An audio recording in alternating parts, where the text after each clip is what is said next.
most of us have an unfulfilled ambition. I'm sure that out there's someone who's ready to write the great American novel, someone who still thinks there is room on his finger for a Super Bowl ring, and for a whole range of other ambitions. And here am I, standing on a stage from which Don Giovanni is going to be performed.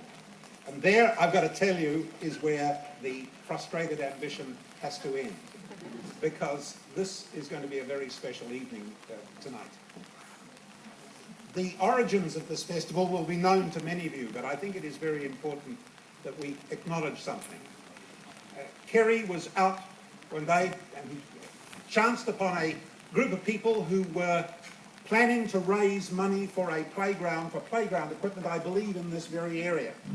And he suggested that because there were some beautiful voices living in this area, that there should be a concert, and you had that concert 2 years ago. That grew into last year's Festival of the Voice, this year's event, and hopefully something that will in the future have the support of the NEA and indeed of the wider international community.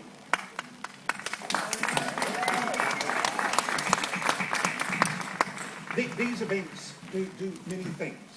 They educate people, they generate economic activity, and above all, they, in this particular case, honour that most wonderful of musical instruments, the one that you take everywhere with you, the voice.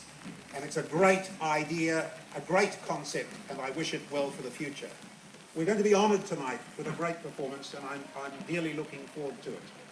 Let me tell you that in my country, we greet people in a particular manner and in a particular way in the language of our indigenous Maori people.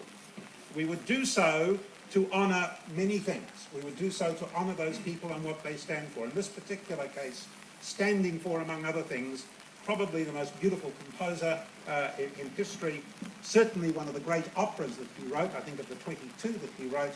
Indeed, there are many who argue that Don Giovanni is the greatest of all operas. I'm not going to go and engage in that argument.